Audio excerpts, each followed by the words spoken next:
ಶಿವಾಯ ಪರಬ್ರಹ್ಮಣೇ ನಮಃ.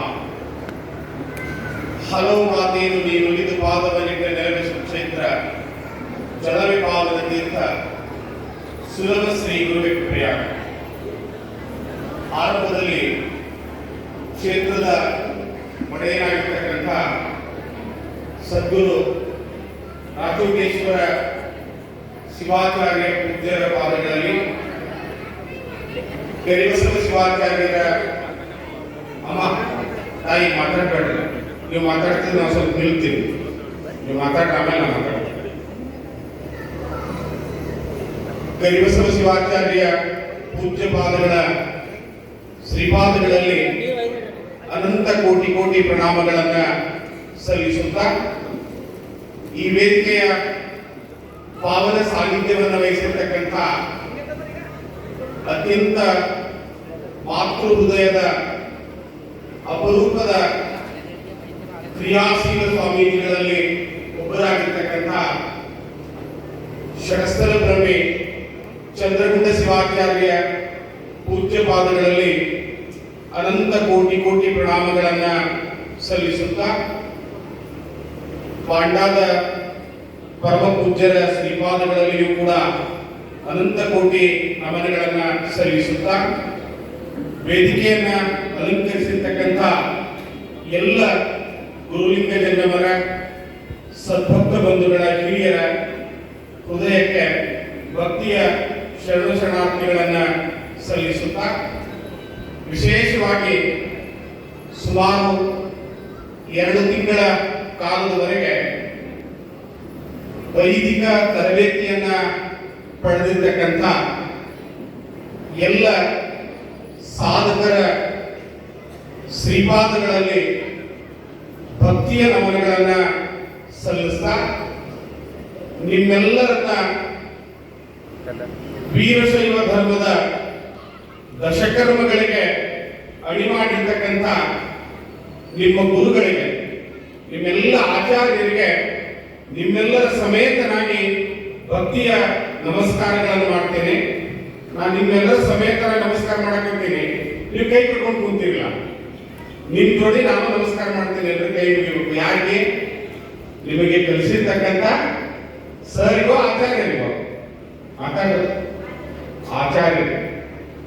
ಇದೆಲ್ಲಕ್ಕೂ ದೊಡ್ಡದಾಗಿ ಇಂಥ ದಿನಮಾನಗಳಲ್ಲಿ ವಿಜ್ಞಾನದ ಹೆಸರ ಮೇಲೆ ವಿಜ್ಞಾನವನ್ನು ಕೊಂದು ತಂತ್ರಜ್ಞಾನದ ಮೂಲಕ ಮನುಷ್ಯರು ಕೊಲ್ಲುವಂತ ಇಂಥ ವಿಚಿತ್ರ ಸಂಕ್ರಮಕ ಕಾಲದಲ್ಲಿ ವೈದಿಕವನ್ನು ಕಲಿಸಬೇಕು ಮಕ್ಕಳಿಗೆ, ಪೌರೋಹಿತ್ಯವನ್ನು ಕಲಿಸಬೇಕು ಮಕ್ಕಳಿಗೆ ಅಂತ ತಿಳ್ಕೊಂಡು ನಿಮ್ಮನ್ನ ಇಂಥ ಒಂದು ತರಬೇತಿ ಕೇಂದ್ರಕ್ಕೆ ಬಿಟ್ಟಿದಾರಲ್ಲ, ಆ ನಿಮ್ಮೆಲ್ಲ ಮಾತೆಯರಿಗೆ ತಾಯಂದಿರಿಗೆ ನನ್ನ ಭಕ್ತಿಯ ಶರಣು ಶರಣಾರ್ಥಿಗಳು.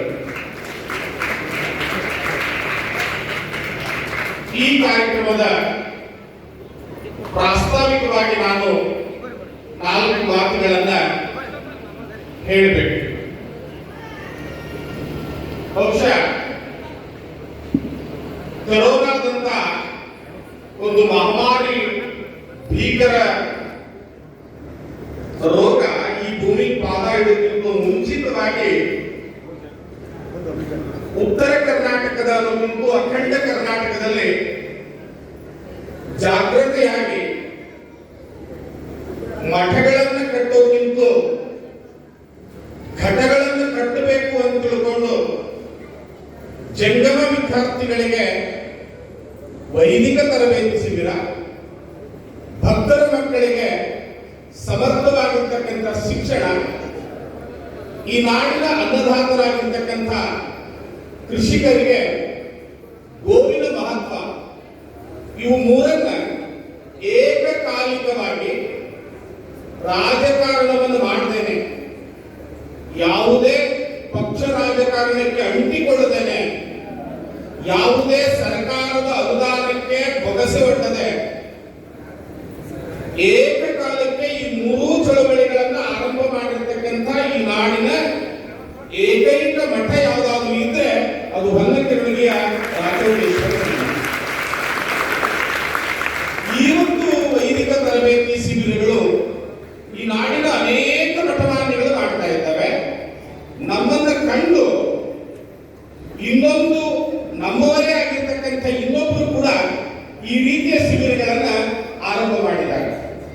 ಆದರೆ ಸುಮಾರು 20 ವರ್ಷಗಳ ಹಿಂದೆ ಈ ನಾಡಿಗೆ ಇಂಥ ಅವಶ್ಯಕತೆ ಇದೆ ಅಂತ ಮನಗಂಡು, ಬಹುಶಃ ಅವತ್ತು ನನಗೆ ಸರಿಯಾಗಿ ನೆನಪಿಲ್ಲ, 2006ರಲ್ಲಿ ಒಂದೆಡೆ ಈ ದೇಶದ ಒಂದು ಪ್ರತಿಷ್ಠಿತ ಪಕ್ಷ ಒಂದು ಅಭಿಯಾನವನ್ನು ಆರಂಭಿಸಿತ್ತು. ಅದಕ್ಕಿಂತ ಪೂರ್ವದಲ್ಲಿ ಯಾವುದೇ ರಾಜಕೀಯ ಹಿತಾಸಕ್ತಿಗಳನ್ನ ಲಾಲಸೆಗಳನ್ನ ಇಟ್ಟುಕೊಳ್ಳದಾನೆ ಗೋವು ಬದುಕಿದ್ರೆ ಮಾನವ ಬದುಕ್ತಾನೆ ಅನ್ನುವಂತ ಅರಿವನ್ನು ಇಟ್ಕೊಂಡು ಈ ವೀರೇಶ ಇವರೆಲ್ಲ ಸಣ್ಣ ಸಣ್ಣ ಮಕ್ಕಳಿದ್ದು ಇವನ್ನೆಲ್ಲ ಕಟ್ಕೊಂಡು, ಎಲ್ಲ ಹೆಸರು ಗೊತ್ತಿಲ್ಲ ಅದು ಕ್ಷಮೆಯಲ್ಲಿ, ಇವನ್ನೆಲ್ಲ ಕಟ್ಕೊಂಡು ಸಣ್ಣ ಸಣ್ಣ ಮಕ್ಕಳನ್ನ ಸ್ಕೂಲ್ ವ್ಯಾನಲ್ಲಿ ಕಟ್ಕೊಂಡು ಹಳ್ಳಿಗಳಿಗೆ ಹೋಗಿ ಅವರ ಹಸುಗಳನ್ನ ಕಟ್ಟಿಗೆಗೆ ಮಾರ್ತಾ ಇರ್ತಕ್ಕಂಥ ಹಸುಗಳನ್ನು ಕರೆದು ಅಜ್ಜ ಅವರು ನೇತೃತ್ವದಲ್ಲಿ ಒಂದು ಅಭಿಯಾನ ಮಾಡಿದಾಗ, ನನ್ನ ಹೆಸರು ಹೇಳಲಿಕ್ಕೆ ಇಷ್ಟಪಡೋದಿಲ್ಲ, ಒಂದು ಪ್ರತಿಷ್ಠಿತ ಪಕ್ಷದ ಒಬ್ಬ ಮಹಾನ್ ರಾಜಕಾರಣಿ ಅಜ್ಜ ಅವರು ತಾಲೂಕು ಬಂದು ಬೀಳ್ತಾರೆ, ಹೇಳ್ತಾರೆ, ನನ್ನ ಬ್ಯಾನರ್ ನಡೆಯಲ್ಲಿ ನೀವೇನಾದ್ರೂ ಬರೋದಾದ್ರೆ, ಈ ಅಭಿಯಾನವನ್ನು ಮಾಡೋದಾದ್ರೆ ನಿಮ್ಮ ಮಟ್ಟಕ್ಕೆ ಎಷ್ಟು ಕೋಟಿ ರೂಪಾಯಿ ಅನುದಾನ ಬೇಕು ಅವೆಲ್ಲವನ್ನು ಕೊಡಿಸುವಂತ ಜವಾಬ್ದಾರಿ ನನಗೆ ಅಂದಾಗ ಅಜ್ಜ ಒಂದು ಮಾತು ಹೇಳಿದ್ರು, ರಾಜಕಾರಣಕ್ಕಾಗಿ ನಾನು ಈ ಕಾರ್ಯಕ್ರಮ ಮಾಡ್ತಾ ಇಲ್ಲ, ಧರ್ಮ ಕಾರಣಕ್ಕಾಗಿ ನಾವು ಮಾಡ್ತಾ ಇರ್ತಕ್ಕಂಥ ಈ ಅಭಿಯಾನಕ್ಕೆ ನಿಮ್ದು ಒಪ್ಪಿಗೆ ಬಂದ್ರೆ ಸಾಕು, ನಿಮ್ಮಿಂದ ಕಿಂಚಿತ್ ಹಣ ನಮಗೆ ಬೇಕಾಗಿಲ್ಲ, ನಾವು ಈ ಅಭಿಯಾನವನ್ನ ಭಕ್ತರ ತೋಳುಗಳನ್ನ, ಅದರಲ್ಲೂ ವಿಶೇಷವಾಗಿ ಯಾರ ಮನೆಯಲ್ಲಿ ಎತ್ತುಗಳದಾವು, ಯಾರ ಮನೆಯಲ್ಲಿ ಹಸು ಅದ ಆಕಳದ ಆ ಭಕ್ತರನ್ನು ನಂಬಿ ನಾವು ಈ ಕಾರ್ಯಕ್ರಮ ಮಾಡ್ತೀವಿ, ನಮಗೆ ದಯವಿಟ್ಟು ಯಾವುದೇ ರಾಜಕೀಯ ಶ್ರೀರಕ್ಷೆ ಬೇಕಾಗಿಲ್ಲ, ಗುರುರಕ್ಷೆ ಒಂದು ಇದ್ರೆ ಸಾಕು ಅಂತ ಹೇಳಿ ರಾಜಕಾರಣಿಗಳನ್ನು ಧಿಕ್ಕರಿಸಿ ಧರ್ಮ ಕಾರಣಕ್ಕೆ ಬಂದಿರತಕ್ಕಂಥ ಏಕೈಕ ಮಠ ಅಂತ ಹೇಳಿದ್ರೆ ರಾಜೋಟೇಶ್ವರ ಸಂಸ್ಥಾನ ಮಠ. ಇದೆಲ್ಲ ಒಂದು ಹೊಲ ಇತ್ತು, ಇಲ್ಲಿ ಊರಲ್ಲಿ ಭವ್ಯವಾಗಿರ್ತಕ್ಕಂಥ ಪ್ರಾಚೀನವಾಗಿರ್ತಕ್ಕಂಥ ಮಠ, ಇದನ್ನ ಅಜ್ಜ ಅವರು ಈ ಲೆವೆಲ್ನಲ್ಲಿ ಬೆಳೆಸಿದ್ರು. ಇವತ್ತ ಅದೆಲ್ಲ ಏನು ಅಂತ ಹೇಳಿದ್ರೆ ಅವರು ಧರ್ಮವನ್ನು ನಂಬಿದ್ದಾರೆ. ನೀವು 200 ಜನ ಇವತ್ತಿನ ತರಬೇತಿ ಪಡೆದಿದ್ದೀರಿ. ನೀವು ತರಬೇತಿಯನ್ನು ಪಡೆದಿರ್ತಕ್ಕಂಥ ನೀವೆಲ್ಲರೂ ಕೂಡ ವೈದಿಕರಾಗ್ತೀರಿ ಅಥವಾ ನಿಮ್ಮ ಮಠಕ್ಕೆ ಯೋಗ್ಯವಾಗಿರ್ತಕ್ಕಂಥ ಸ್ವಾಮಿಗಳಾಗ್ತೀರಿ, ಪುರೋಹಿತರಾಗ್ತೀರಿ. ಏನು ಪುರೋಹಿತ ಅಂದ್ರೆ, ನೀವು ನಿಮ್ಮ ವೈಯಕ್ತಿಕ ಮನೆತನದ ಹಿತಕ್ಕಾಗಿ ಸ್ವಾಮಿಗಳಾಗಿಲ್ಲ. ಸ್ವಾಮಿ ಅಂದ್ರೆ ತನಗಾಗಿ ಸ್ವಲ್ಪ, ಸಮಾಜಕ್ಕಾಗಿ ಸರ್ವನ ಯಾವ ತ್ಯಾಗ ಮಾಡ್ತಾರಲ್ಲ ಅವನು ಸ್ವಾಮಿ. ಪುರೋಹಿತ ಅಂತ ಹೇಳಿದ್ರೆ ತಾನಿರುವ ಪುರದ ಹಿತವನ್ನ ಯಾರು ಬಯಸ್ತಾನಲ್ಲ, ಆ ಪುರದಲ್ಲಿ ದುಷ್ಟ ಶಕ್ತಿಗಳು ಒಳಗಡೆ ಬಂದಿರಬಾರದು, ಒಳಗಡೆ ಇರ್ತಕ್ಕಂಥ ವ್ಯಕ್ತಿಗಳ ದುಷ್ಟ ಶಕ್ತಿಗಳಾಗಿ ನಿರ್ಮಾಣವಾಗಬಾರದು. ಅಂಥ ಗುರುತರವಾಗಿರ್ತಕ್ಕಂಥ ಜವಾಬ್ದಾರಿ ನಿಮ್ಮೆಲ್ಲರ ಹೆಗಲ ಮೇಲಿದೆ. 200 ಒಳಗೆ 20 ಮಂದಿ ಅವರು ಸಮರ್ಥವಾದ ಪುರೋಹಿತರಾಗಿ ಹೊರಗೆ ಬಂದ್ರೆ ಪರಮ ಪೂಜ್ಯ ಮಹಾಸ್ವಾಮಿಗಳಿಗೆ ತುಂಬಾ ಸಂತೋಷ ಆಗ್ತದೆ. ಸ್ಮೃತಿಗೋತ್ಸವ ಅಂತೇಳಿ 17ನೇ ಶತಮಾನದಲ್ಲಿ ಒಂದು ಮಹಾನ್ ಸ್ಮೃತಿ ಆಧಾರಿತ ಒಂದು ಗ್ರಂಥ ಹೊರಗೆ ಬರ್ತದೆ. ಅದರಲ್ಲಿ ಇಡೀ ಗ್ರಂಥದ ಸಾರಾಂಶವನ್ನ ಒಂದು ಸಾಲಿನಲ್ಲಿ ಹೇಳ್ತಾರೆ. ದಯವಿಟ್ಟು ಸಾಧಕರು ಕೇಳಬೇಕು, ನಾನು ನಿಮ್ಮ ಲೆವೆಲ್ ಹಿಡಿದು ಮಾತಾಡ್ತೇನೆ. ಮಕ್ಕಳೇ ಈ ಕಡೆ ಆಲಿಸ್ಬೇಕು. ಸಾ ವಿದ್ಯಾ ಯಾ ವಿಮುಕ್ತಯೇ ಅಂತ ಹೇಳ್ತದೆ. ಏನಿಂಗಂದ್ರೆ ಒಂದ ಸಾಲು, ಸಾ ವಿದ್ಯಾ ಯಾ ವಿಮುಕ್ತಯೇ, ಯಾವುದು ಮೋಕ್ಷವನ್ನು ಕೊಡುತ್ತದೆ ಅದು ಮಾತ್ರ ವಿದ್ಯೆ. ಇವತ್ತು ನಮಗೆ ಕಲಿಸ್ತಾ ಇರ್ತಕ್ಕಂಥ, ನಾನು ಆಗ್ಲೇ ಹೇಳಿದೆ ನನ್ನ ಭಾಷಣದ ಆರಂಭದಲ್ಲಿ, ವಿಜ್ಞಾನವನ್ನು ಸಂಪೂರ್ಣ ಬಂದು ನಾವು ವಿಜ್ಞಾನವನ್ನು ಅಲಗಡೆಯೋದಿಲ್ಲ. ವೀರಶೈವ ಧರ್ಮ ಹುಟ್ಟಿದ್ದೇ ವಿಜ್ಞಾನದ ತಳಹದಿಯ ಮೇಲೆ ಆರಂಭವಾಗಿರ್ತಕ್ಕಂಥ ಜಗತ್ತಿನ ಏಕೈಕ ಪರಿಪೂರ್ಣ ಧರ್ಮ ಅಂತ ಹೇಳಿದ್ರೆ ಅದು ವೀರಶೈವ ಧರ್ಮ. ಯಾರು ಬೇಕಾದರೂ ಅದರ ಜೊತೆ ಪಾಲನೆ ಮಾಡಬಹುದು.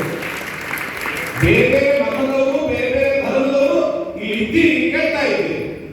ನೀವು ಅನ್ಕೋಬಹುದು ನೀವು ನಂಬಿರ್ತಕ್ಕಂಥ ತೊಂದರೆ ಇಲ್ಲ. ಆದರೆ ಅದರ ಆಚೆಗೆ ನನ್ನೊಂದು ಮಾತು ಸವಾಲು. ಇಡೀ ಜಗತ್ತಿನ ಧರ್ಮಶಾಸ್ತ್ರಗಳಿಗೆ ನನ್ನೊಂದು ಸವಾಲು.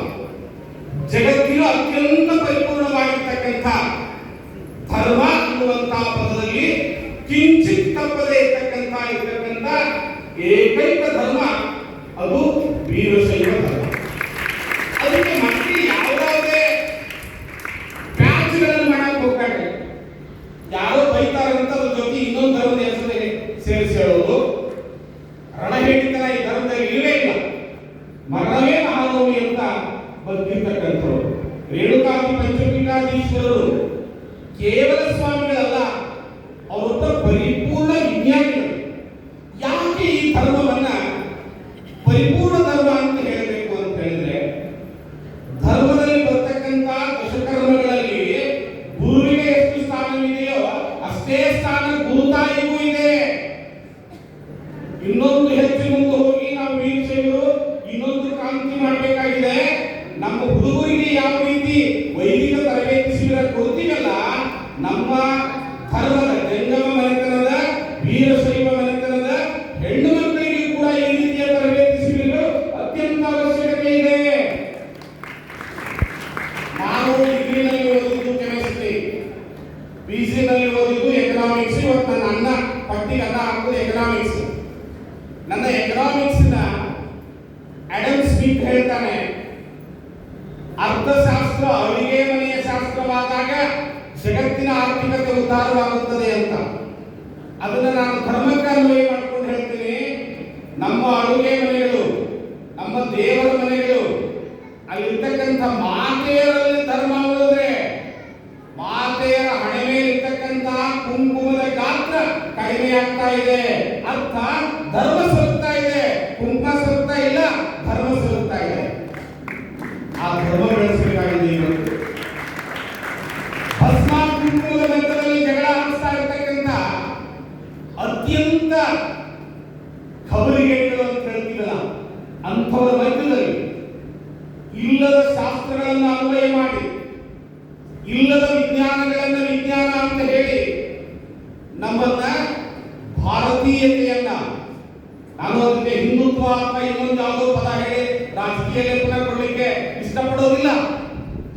ಭಾರತೀಯತೆಯನ್ನು ನಾಶಪಡಿಸಿ ಜಗತ್ತಿನ 65% ಯುವಕರಿರ್ತಕ್ಕಂಥ ಈ ದೇಶವನ್ನ ಕಾಯಕ ವಂಚಿತ, ಕೆಲಸದಿಂದ ದೂರಿಡಲಿಕ್ಕೆ ಪ್ರಯತ್ನ ಮಾಡ್ತಾ ಇರ್ತಕ್ಕಂಥ ದುಷ್ಟ ಶಕ್ತಿಗಳು ಕೊಡ್ತಾ ಇರ್ತಕ್ಕಂಥ ಎಂಜಲದ ಕಾಸಿಗಾಗಿ ಈ ದೇಶದಲ್ಲಿ ಧರ್ಮಗಳ ಮಧ್ಯ ಜಗಳ ಆಡ್ತಾ ಇದ್ದಾರಲ್ಲ, ಅವರೆಲ್ಲರನ್ನು ಧಿಕ್ಕರಿಸಿ ಬೆಳೀತಾ ಇರ್ತಕ್ಕಂಥ ಅತ್ಯಂತ ಗುರುತರವಾಗಿರ್ತಕ್ಕಂಥ ಜವಾಬ್ದಾರಿ ಯಾರು ಹೆಗಲ ಮಾಡೋದಂದ್ರೆ, ನೀವೇನು ವೈದಿಕ ತರಬೇತಿ ಶಿಬಿರ ಕೊಡುವುದಿಲ್ಲ, ವಿಜ್ಞಾನ ಇದೆ.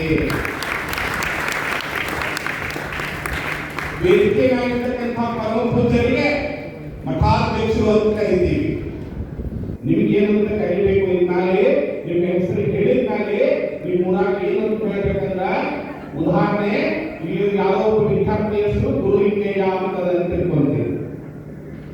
ಗುರುಲಿಂಗಯ್ಯ, ಬಸಲಿಂಗಯ್ಯ ಹಿರೇಮಠ ಧರ್ಮಾಧ್ಯಕ್ಷರು ನಿಮ್ಮ ಗ್ರಾಮದ ಹೆಸರುಗಳನ್ನು ಹೇಳಬೇಕು. ನಿಮ್ಮ ಊರಾಗ ಗ್ರಾಮ ಪಂಚಾಯತಿ ಅಧ್ಯಕ್ಷ 5 ವರ್ಷಕ್ಕೊಮ್ಮೆ ಬರ್ತಾನೆ ಹೋಗ್ತಾನೆ.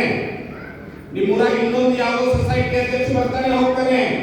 ಶಾಶ್ವತವಾಗಿ ಕುಲ 18 ಜಾತಿಗಳಿಗೆ ಕೇವಲ ಲಿಂಗಾಯತರಷ್ಟೇ ಗುರುಗಳಲ್ಲ ನೀವು. ಯಾರು ಧರ್ಮವನ್ನು ಒಪ್ಪಿ ಬರ್ತಾರೆ, ನಿಮ್ಮ ಆಮೈಯುಗಳು ಕಲಿಸಿರ್ತಕ್ಕಂಥ ಪಂಚಾಂಗ ಕೇಳಕ್ಕೆ ನಿಮ್ಮಲ್ಲಿ ಯಾರು ಬರ್ತಾರೆ? ಕೇವಲ ಲಿಂಗಾಯತರಷ್ಟೇ ಬರ್ತಾರ? ನನ್ನ ಮಟ್ಟದಲ್ಲಿ ನಾನು ಕಾಲೇಜ್ ಉಪನ್ಯಾಸಕ, ಒಂದು ಮಟ್ಟದ ಧರ್ಮಾಧ್ಯಕ್ಷ. ನನಗೆ ಪಂಚಾಂಗ ಕೇಳಲಿಕ್ಕೆ ನನ್ನ ಹತ್ರ ಮುಸಲ್ಮಾನರು ಬರ್ತಾರೆ. ಹೀಗಾಗಿ ನಾನು ಮುಸಲ್ಮಾನರಿಗೂ ಕೂಡ ಧರ್ಮಾಧ್ಯಕ್ಷ. ವೀರಶೈವ ಮಠದ ಹಿರೇಮಠದ ಅಥವಾ ಯಾವುದೋ ಒಂದು ಮಠದ ಸ್ವಾಮಿ ಯಾರಿಗೆ ಸ್ವಾಮಿ ಅಂದ್ರೆ ಸಮಸ್ತ ಮಾನವ ಕುಲಕ್ಕೆ ಮಹಾಸ್ವಾಮಿ ಇದೆ. ಅದಕ್ಕೆ ನಮ್ಮ ಘೋಷಣೆ ಏನಂದ್ರೆ, ಮಾನವ ಧರ್ಮಕ್ಕೆ, ಮಾನವ ಧರ್ಮಕ್ಕೆ. ಯಾವ ಮಾನವ ಧರ್ಮಕ್ಕೆ?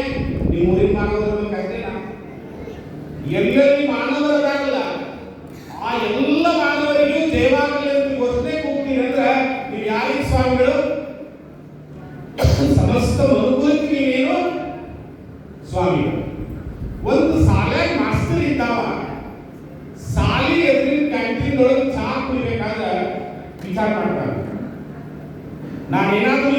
ಕ್ಯಾಂಟೀನ್ದೊಳಗೆ ಚಾ ಕುಡಿದ್ರೆ ನನ್ನ ಪಕ್ಕದಾಗ ನನ್ನ ವಿದ್ಯಾರ್ಥಿ ಬಂದು ಚಾ ಕುಡಿತಾನೆ, ನನಗೆ ಗೌರವ ಉಳಿಯೋದಿಲ್ಲ. ನೀವು ಸಮಸ್ತ ಮಾನವ ಕುಲದ ಸ್ವಾಮಿಗಳಿಗೆ ಅಂದ್ರೆ ಪಾನ್ ಶಾಪ್ ನಲ್ಲಿ ನಿಂತು ಗುಟ್ಕಾ ತಗೊಂಡು ಗಳ ಅಂತ ಅಲ್ಲಾಡಿಸಿ ತುಟಿ ಕಟ್ಟಿ ಒಳಗೆ ಹಾಕೊಂಡು ಮಾತಾಡ್ತೀರ ಹಾಕೊಂತೀರಿ ನೀವು. ಬರೀ ಇಲ್ಲ ನಂಗೆ ಹೇಳಕತ್ತಿಲ್ಲ, ಗುರುಪಾದದ ಸಾಹಿತ್ಯದಲ್ಲಿ ಹೇಳ್ತೀರಿ, ಪ್ರಮಾಣ ಅದು. ಹಾಕೊಂತೀರೋ ಇಲ್ಲೋ? ಎಷ್ಟು ಜನ ಹಾಕೊಳ್ಳೋದಿಲ್ಲ? ಇನ್ನಾಲೆ ನಾನು ತಂಬಾಕನ್ನ ಹಾಕೊಳ್ಳೋದಿಲ್ಲ, ತಂಬಾಕಿನ ಯಾವುದೇ ಉತ್ಪನ್ನವನ್ನ ಬಳಸೋದಿಲ್ಲ. ನಾನು ಒಂದು ಮಠದ ಸ್ವಾಮಿ, ಮನುಕುಲದ ಸ್ವಾಮಿ, ಮಾನವರೆಲ್ಲರಿಗೂ ನಾನು ಮಾದರಿಯಾಗಿರ್ತೇನೆ. ನಾನು ಸೆರೆ ಕುಡಿಯೋದಿಲ್ಲ, ತಂಬಾಕು ಹಾಕೊಳ್ಳೋದಿಲ್ಲ, ಅನಾಚಾರಿಯಾಗಿ ನಡೆಯೋದಿಲ್ಲ ಅಂತ ನಿಮ್ಮ ಮನಸ್ಸು ಒಪ್ಪಿತ್ತಂದ್ರ ನಿಮ್ಮ ಎರಡೂ ಕೈಗಳನ್ನು ಎತ್ತಿ ಚಪ್ಪಾಳೆ ತರಬೇಕು.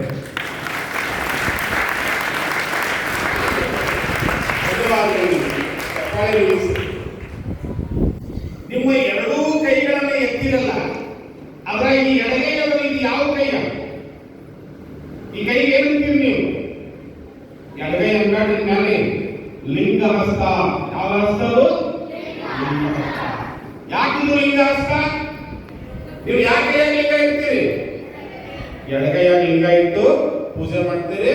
ಅದ್ರ ಹಿಂದೆ ವಿಜ್ಞಾನ ಇದೆ. ಸಮಯ ಇನ್ನೊಂದು ಬಾರಿ ಹೇಳ್ತೀನಿ, ಅದರಿಂದ ವಿಜ್ಞಾನದ ಬಹಳ ಜನ ನಮ್ಗೆ ಅಪಹಾಸ್ಯ ಮಾಡ್ತಾರೆ. ಎಡಗೈಯಾಗಿ ಇಟ್ಕೊಂಡು ಪೂಜೆ ಮಾಡ್ತಾರೆ. ಇವಾಗ ಹುಚ್ಚ ಇಡೀ ಮನುಷ್ಯನ ಪಿಟ್ಯುಟರಿ ಗ್ಲ್ಯಾಂಡ್ ಅನ್ನ ನಿಯಂತ್ರಣ ಮಾಡ್ತಾ ಇರ್ತಕ್ಕಂಥ ನಾಡಿಯ ಕೇಂದ್ರ ಬಿಂದು ಯಾವುದಂದ್ರೆ ಎಡಗೈಯದ ಮಧ್ಯ ಬಿಂದು. ಅದರ ಮೇಲೆ ಕಾಸ್ಮಿಕ್ ರೇಸ್ ಗಳನ್ನ ಅಟ್ರಾಕ್ಟ್ ಮಾಡ್ತಾ ಇರ್ತಕ್ಕಂಥ ಲಿಂಗವನ್ನು ಇರಿಸಿದಾಗ ಈ ಮತಿಗೆ ಶಾಂತಿ ಸಿಗ್ತದೆ. ನಾನು ವಿಜ್ಞಾನಿ, ರೇಣುಕ ವಿಜ್ಞಾನಿಗಳು ಸಿದ್ಧಾಂತ ಶಿಖಾಮಣಿಯನ್ನ ರಚನೆ, ಸಿದ್ಧಾಂತ ಶಿಖಾಮಣಿಯ ಇನ್ನೊಂದು ಹೆಸರು ಮಾನವ ಧರ್ಮಶಾಸ್ತ್ರ. ಸಿದ್ಧಾಂತ ಶಿಖಾಮಣಿಯ ಇನ್ನೊಂದು ಹೆಸರು ಮಾನವ ಧರ್ಮಶಾಸ್ತ್ರ. ಒಬ್ಬ ತಾಯಿ ಹೆರಿಗೆಗೆ ಹೋಗುವಾಗ ಅವನಿಗೆ ಯಾವ ಚಿಕಿತ್ಸೆಯನ್ನು ಮಾಡಬೇಕನ್ನುವಂತ ಧರ್ಮಗ್ರಂಥ, ಈ ಜಗತ್ತಿನ ಧರ್ಮಗ್ರಂಥ ಯಾವುದಾದ್ರೂ ಇದ್ರೆ ಭಗವದ್ಗೀತೆಯಲ್ಲೂ ಇಲ್ಲ, ಪುರಾಣದಲ್ಲಿಯೂ ಇಲ್ಲ, ಇನ್ನೊಂದು ಗ್ರಂಥದಲ್ಲಿಯೂ ಇಲ್ಲ. ಅದು ನನ್ನ ಧರ್ಮವಾಗಿರ್ತಕ್ಕಂಥ ವೀರಶೈವ ಧರ್ಮದ ಧರ್ಮಗ್ರಂಥವಾಗಿರ್ತಕ್ಕಂಥ ಸಿದ್ಧಾಂತ ಶಿಖಾಮಣಿಯಲ್ಲಿದೆ. ಒಂದು ಲಿಂಗ ಹಸ್ತ, ನೀವು ಚಪ್ಪಾಳೆ ಹೊರದ ಹಸ್ತ ಒಂದು ಯಾವುದು? ಲಿಂಗ ಹಸ್ತ. ಇನ್ನೊಂದು ಕೈ ಅಂದ್ರೆ ಇದು ಯಾವ ಕೈ? ಬಲಗೈಯ. ಏನ್ ಮಾಡ್ತೀರಿ ಕೈಯಿಂದ? ಪ್ರಸಾದ ಮಾಡ್ತೀರಿ, ಊಟ ಮಾಡಲ್ಲ. ನೀವು ಇನ್ಮ್ಯಾಲ ಯಾರು ಊಟ ಮಾಡಂಗಿಲ್ಲ. ಏನ್ ಮಾಡ್ತೀರಿ ನೀವು? ಯಾರ ಭಕ್ತರ ಮನೆಗೆ ಊಟ ಕೊಡು ಅಂದಿರಿ, ಏನ್ ಬೇಕು ನೀವು? ಪ್ರಸಾದ. ಏನ್ ಮಾಡ್ತೀರಿ ನೀವು? ಪ್ರಸಾದ ಮಾಡ್ತೀರಾ. ಒಂದು ಪ್ರಸಾದದ ಹಸ್ತ, ಇನ್ನೊಂದು ಲಿಂಗ ಹಸ್ತ. ಇವೆರಡೂ ಹಸ್ತಗಳನ್ನು ಕೂಡಿ ಚಪ್ಪಾಳೆ ಆಯ್ತಿನ. ಈಗ ಗುರುಪಾದ ಸಾಹಿತ್ಯದಲ್ಲಿ ಪ್ರಮಾಣ ಮಾಡಿದ್ರಿ. ಏನಂತ ಮಾಡಿದ್ರಂದ್ರ, ಈ ತನು ಇರುವವರೆಗೆ, ಈ ಕಾಯ ಇರುವವರೆಗೆ, ಈ ನಾಲಿಗೆಗೆ ತಂಬಾಕು ಮುಟ್ಟೋದಿಲ್ಲ, ಸೆರೆ ಮುಟ್ಟೋದಿಲ್ಲ. ಯಾವುದು ಪ್ರಸಾದ ಅಲ್ಲ, ಯಾವುದು ಪ್ರಸಾದ ಅಲ್ಲಲ್ಲ, ಅದು ಈ ಕಾಯಕ್ಕೆ ಬರುವುದಿಲ್ಲ ಅಂತ ಪ್ರಮಾಣ ಮಾಡಿದ್ದೀರಿ. ಎಲ್ಲಿ ಮಾಡಿದ್ದೀರಿ ನೀವು ಪ್ರಮಾಣ? ಎಲ್ಲಿ ಮಾಡಿದ್ದೀರಿ? ಗುರುಪಾದದ ಸಾಹಿತ್ಯದಲ್ಲಿ. ಎಷ್ಟು ಮಂದಿ ಇದನ್ನು ಪಾಲಿಸ್ತಿರಲ್ಲ ಅವರು ಪರಿಪೂರ್ಣ ಧರ್ಮದ ಪರಿಪೂರ್ಣ ಸ್ವಾಮೀಜಿಗಳಾಗ್ತಾರೆ. ಇನ್ನ ಈ ತಾಯಂದಿರಿಗೆ, ಬಹುಶಃ ನಿಮ್ಮೆಲ್ಲರ ತಾಯಂದಿರನ್ನು ತಿಳ್ಕೊಂಡು ನಾನು ಮಾತಾಡ್ತೇನೆ. ಈ ಶಿವರಾತ್ರಿಗಳ ತಂದೆಯವರು ತಿಳ್ಕೊಂಡು ಮಾತಾಡ್ತೇನೆ. ಇವತ್ತು ನೀವು SSLC ಆದ ತಕ್ಷಣ ಅಕಸ್ಮಾತ್ SSLC ಒಳಗೆ 60-70% ಮಾಡಿದ್ರೆ ಇವೆಲ್ಲರೂ ನಿಮ್ಮ ಮಗನ ಎಲ್ಲಿ ಕಲಿಸ್ತೀರಂದ್ರೆ PU ಸೈನ್ಸ್ ಕಲಿಸ್ತೇವೆ. ನಾನು ಕಲಿಸ್ತಾ ಇರ್ತಕ್ಕಂಥ ಒಂದು ಸರ್ಕಾರಿ ಪದವಿ ಪೂರ್ವ ಕಾಲೇಜಿನೊಳಗೆ 2,000 ಜನ ವಿದ್ಯಾರ್ಥಿಗಳಿದ್ದಾರೆ. ಒಟ್ಟಾರೆ ಈ ವರ್ಷ ಕರ್ನಾಟಕದಲ್ಲಿ ಹೆಚ್ಚು ವಿದ್ಯಾರ್ಥಿಗಳು ವಿಜ್ಞಾನವನ್ನು ಕಲಿತಾರೆ. PUC ಸೆಕೆಂಡ್ ಇಯರ್ ಬಂದ ಕೂಡಲೇ ಕನಸು ಏನಂದ್ರೆ ನಮ್ಮ ಮಗ ನೀಟ್ ಪಾಸ್ ಆಗ್ಬೇಕು. ಅವ್ನು ನೆಟ್ಟಲ್ಲಿ ನಿಂದ್ರಾಕ್ ಬರ್ಲಿಕ್ಕೆ ಹೊರತು ಅವ ಏನ್ ಪಾಸ್ ಆಗ್ಬೇಕು? ನೀಟ್ ಪಾಸ್ ಆಗ್ಬೇಕು. ಒಂದನೇ ಚಾನ್ಸಿಗೆ ಆಗ್ತಾನೆ ಇಲ್ಲ ಗೊತ್ತಿಲ್ಲ, NT ಲಾಂಗ್ ಟರ್ಮ್ ಮಾಡೋದು. ಯಾಕೆ ಎಲ್ಲರೂ ಮಗನ ಡಾಕ್ಟರ್ ಮಾಡ್ಬೇಕಂತ ಬಯಸ್ತಾ ಇದ್ದಾರೆ? ಸುಮ್ಮನೆ ಮಾತಾಡ್ರಿ. ಯಾಕೆ ಡಾಕ್ಟರ್ ಯಾಕೆ ಆಗ್ಬೇಕು? ಕಡಿಮೆ ಶ್ರಮ ಹಾಕಿ ಹೆಚ್ಚು ಹಣ ಗಳಿಸ್ತಾ ಇರ್ತಕ್ಕಂಥ ದಂಧೆ ಯಾವಾಗಂದ್ರೆ ವೈದ್ಯಕೀಯ ವೃತ್ತಿ ಇವತ್ತಿನ ದಿನಮಾನಗಳಲ್ಲಿ ಅದಕ್ಕೆಲ್ಲರೂ ರಫ್ತು ಮಾಡ್ಲಿಕ್ಕೆ ನಾನು ಹೇಳ್ತೀನಿ ವೈದಿಕ ತಂತ್ರಿ ಅಂತ ನಾನು ಆಗಲೇ ಬಂದಾಗ ನಿಮ್ಮನ್ನು ಉದ್ದೇಶಿಸಿ ಗುರುಗಳು ಮಾತಾಡಾಗ ಹೇಳ್ತಿದ್ರು ಒಬ್ಬೊಬ್ಬ ವೈದಿಕರು ಬೆಂಗಳೂರಿನೊಳಗೆ 2 ಲಕ್ಷ ರೂಪಾಯಿ ತಿಂಗಳ ವೇತನ ಹಾಕೊಂತಾರೆ ತಿಂಗಳ ಅಲ್ಲ ಒಂದೇ ದಿವಸಕ್ಕೆ 2 ಲಕ್ಷ ಹಾಕೊಂತಾರೆ ತಿಂಗಳಲ್ಲ ಹಾಗಾದ್ರೆ ವೈದಿಕ ಲಾಭ ಅಂತ ಬಂದಿರೋ ನೀವು ಒಂದು ಮಠದೊಳಗೆ ಹುಟ್ಟಿ ಅಂತ ಬಂದಿರೋ ಎದಕ್ಕೆ ಬಂದಿರಿ ನಿಮ್ಮ ಮುದ್ದೆ ನಿಮ್ಮ ಅಜ್ಜ ನಿಮ್ಮ ತಪ್ಪಿಸ್ಕೋಬೇಡ ನಮ್ಮೆಲ್ಲ ಅಜ್ಜ ನಮ್ಮ ಮುದ್ದೆ ಅವರೆಲ್ಲ ಮೈಕುಂಬ ರುದ್ರಾಕ್ಷ ಹಾಕೊಂತಿದ್ರು ಖಾವಿ ಕಾಶಾಂಬರವನ್ನು ಹಾಕೊಂತಿದ್ರು ಭಕ್ತರ ಮನೆಗೆ ಸೂರ್ಯ ಉದಯ ಆಗೋಕ್ಕಿಂತ ಮೊದಲ ಗಂಟಿ ತಗೊಂಡು ಜಂಟಿ ಕಟ್ಟಿಕೊಂಡು ಜೋಳಿಗೆ ಹಾಕೊಂಡು ಮನೆ ಮುಂದೆ ಹೋಗಿ ನಿಂತು ಭವತಿ ವಿಚಾರದೇಹಿ ಅಂತ ಹೇಳ್ತಿದ್ರು ಹೊಸ್ತಲ ಹೊರಗೆ ನಿಂತು ಯಾರಾದ್ರೂ ನೀಡಾಕ್ ಬಂದ್ರೆ ಎಡಗೈಯಿಂದ ನೀಡಾಕ್ ಬಂದ್ರ ಹಳಿಗಾಲ ಬಸ್ ನಿಲ್ಲಾರ್ದ ನೀಡಾಕ್ ಬಂದ್ರ ನೀಡಿಸ್ಕೊಂತಿದ್ದಿಲ್ಲ ಯಾರೋ ನಿಂದೊಂದವನಿಲ್ಲ ಅಂತ ಹೇಳ್ತಿದ್ರು ಅಂದ್ರ ಹೊಟ್ಟೆ ಹಸುವಿಗಾಗಿ ಭಿಕ್ಷಾಟನೆ ಮಾಡಲಿಲ್ಲ ನಮ್ಮ ಜನ ಧರ್ಮದ ಹಸುವಿಗಾಗಿ ಭವತಿ ವಿಚಾರದೇಹಿ ಎಂದು ಕೈಯಲ್ಲಿ ಜೋಡಿಗೆ ಹೇಳಿದ್ರು ನಿಮ್ಮನ್ನ ಕುರಿತು ನಾನು ಆರಂಭದಲ್ಲಿಯೇ ನನ್ನ ಮಕ್ಕಳಿಗಿಂತ ಸಣ್ಣವರಿದ್ದೀನಿ ನಿಮಗೆ ಸಾಷ್ಟಾಂಗ ನಮಸ್ಕಾರ ಅಂತ ನಾನು ಯಾಕಂದ್ಯ ಅಂದ್ರ ನೀವು ಧರ್ಮಕ್ಕೆ ಬದ್ಧರಾಗಿ ಇವತ್ತು 40 ದಿವಸ ಆ ಒಂದು ಶಿಕ್ಷಣವನ್ನು ಪಡೆದಿದ್ದೀರಿ ಹೀಗಾಗಿ ನೀವು ದೊಡ್ಡ ಸ್ವಾಮಿಗಳು ಆ ಆಶೆ ನನ್ನಲ್ಲಿ ಇರೋದ್ರಿಂದ ನಿಮಗೆ ನಮಸ್ಕಾರ ಹೇಳಿದ್ದೀನಿ ಕೊನೆಯದಾಗಿ ಬಹಳ ಸಮಯ ತಗೊಳ್ಳೋದಿಲ್ಲ ನಾನು